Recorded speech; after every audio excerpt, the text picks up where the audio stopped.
我怀疑我的母亲不是自然死亡。1998年8月1日凌晨3点，英国曼彻斯特海德公墓，一群警察正顶着风雨将一具棺材抬出泥泞的坟墓。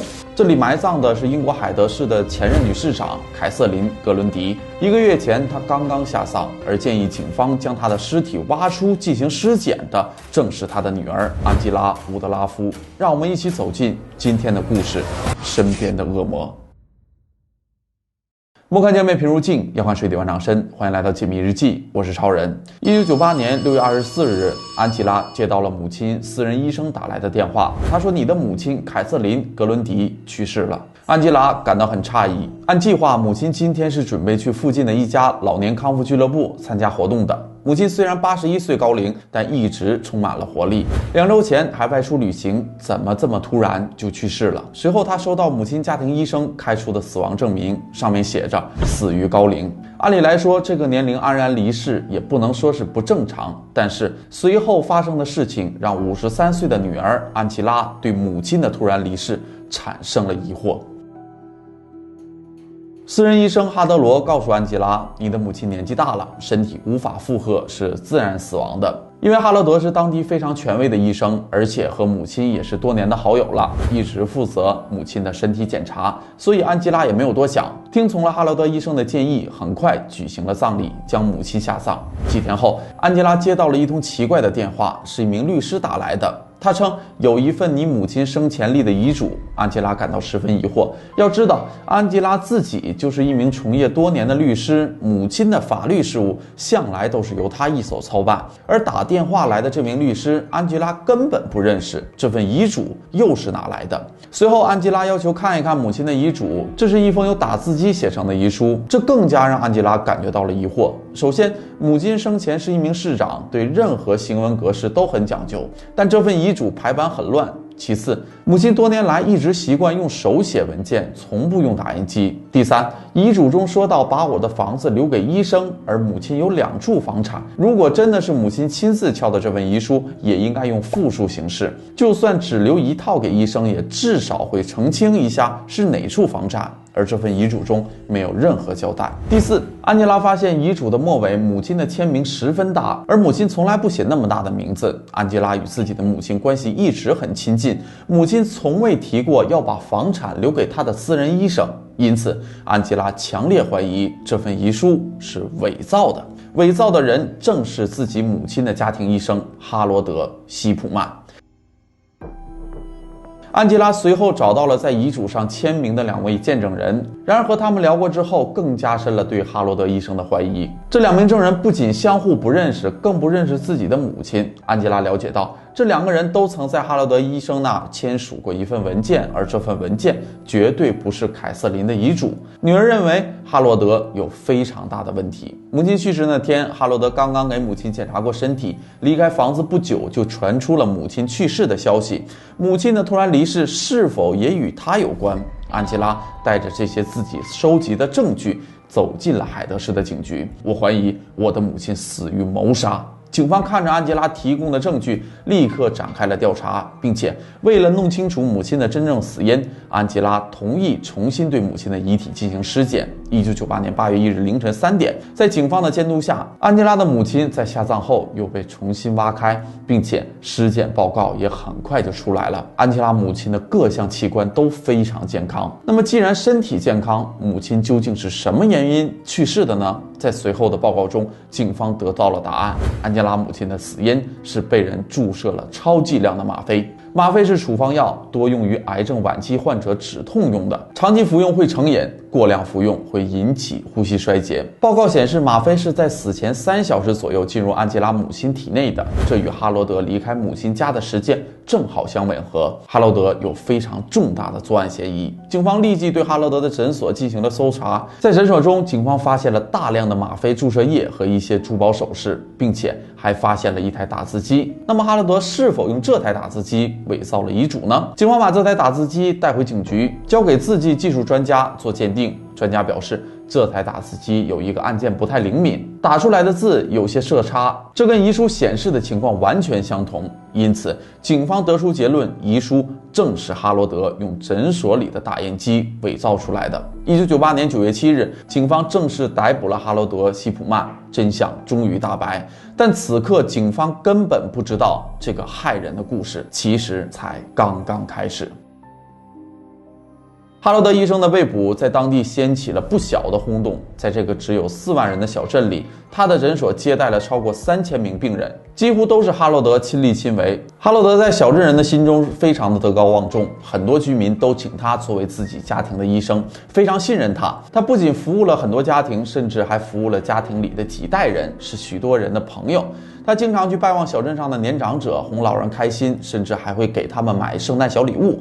这对于一些孤单的老人们来说非常温暖，也让这些老人对哈罗德医生产生了依赖。只是老人们不知道，他们所信赖的不是暖心的绵羊，而是一只披着羊皮的狼。当哈罗德医生流传出可能会侵害病人的说法后，小镇上一个名叫彼得的男人向警方也表达了他的担忧。他的母亲同样也是哈罗德的病人。彼得的母亲前段时间去世时，他也觉得非常蹊跷。彼得说，当时母亲去世的消息也是哈罗德医生通知自己的。按照哈罗德的说法，当时彼得的母亲感到很不舒服。彼得接到电话赶到母亲家时，母亲的状况已经很不好了。哈罗德医生说，他已经叫了救护车。之后彼得回车里去拿包，当他再赶回屋里时，母亲已经去世了。哈罗德说，他因为母亲已经离世，就取消了救护车。彼得带着疑惑咨询了当地的救护中心，中心说从来没有接到过彼得母亲需要去救护的请求。彼得随即又去电信局查询，发现当时自己母亲家的座机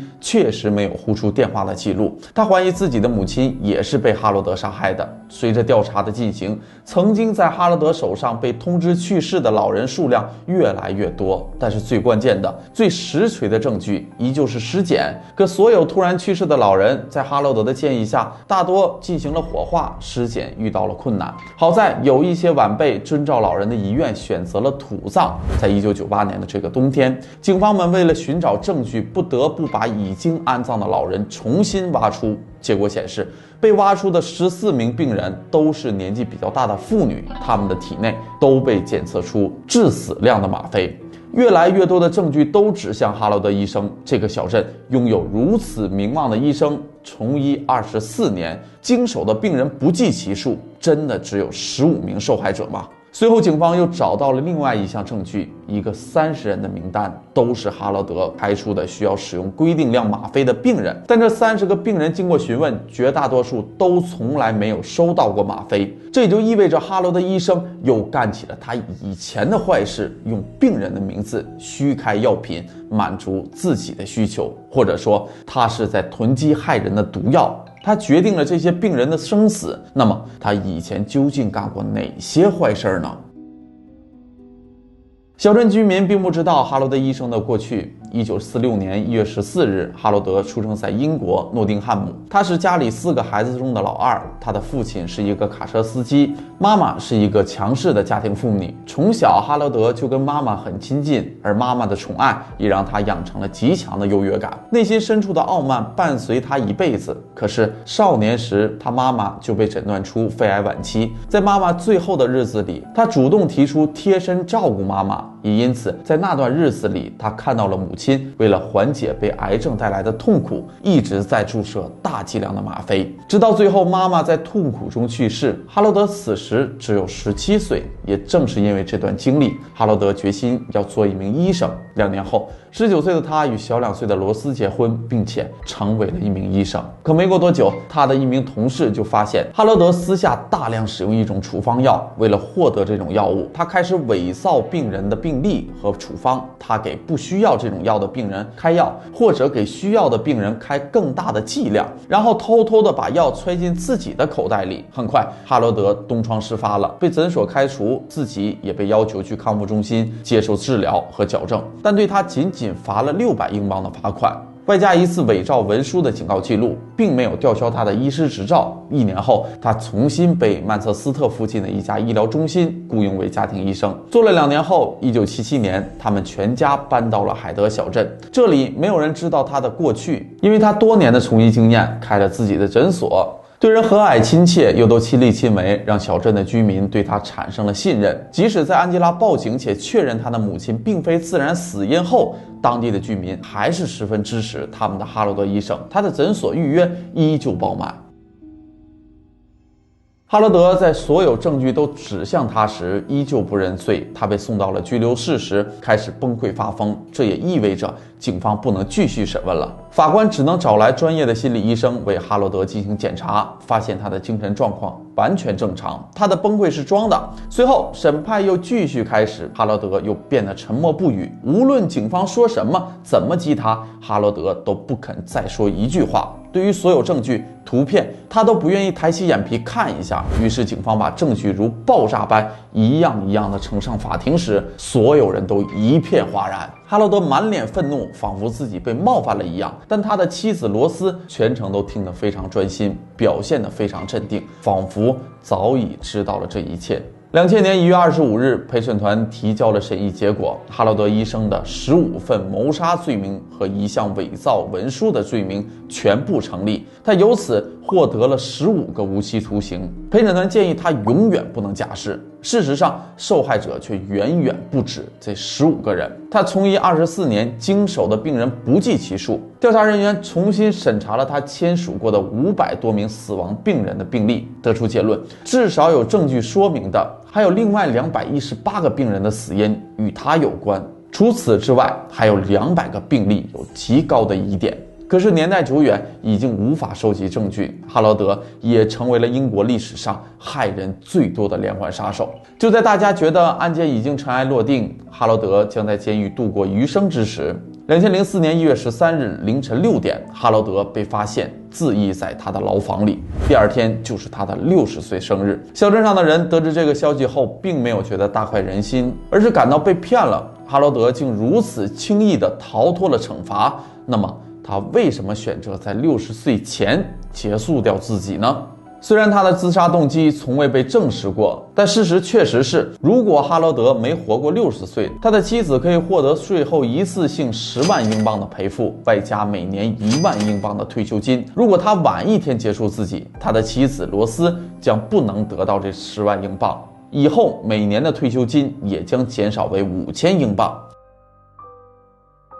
哈罗德·希普曼事件也引起了英国社会对于国民健康保险制度的强烈反感和怀疑。一个医生可以反复、系统、残酷地杀害他的病人，这颠覆了大众对专业医护人员的看法。在哈罗德医生之后，英国医疗界也随之做了调整，希望通过制度的改变来减少这种人为的祸害。虽然哈罗德已经去世17年，但有一个问题始终无法解答：哈罗德为什么要害那么多人？有调查人员把原因归结于哈罗德的心理问题。在他17岁时，母亲因为癌症需要服用吗啡来减轻痛苦。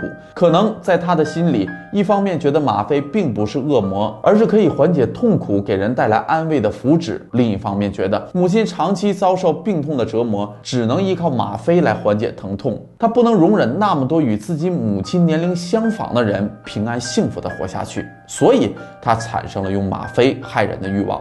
但更让人感到毛骨悚然的是，根据专家推测，哈罗德是故意让警方发现马脚的，因为这样一个心思缜密的医生是不可能不知道自己改写遗嘱的把戏是多么的拙劣和愚蠢。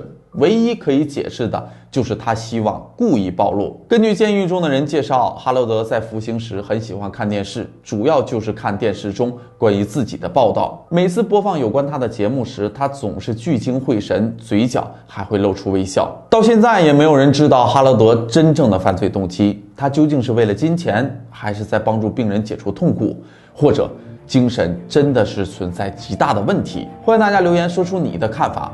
好了，这就是本期解密日记的全部内容，喜欢的朋友记得点个关注。我是超人，我们下期再见，拜拜。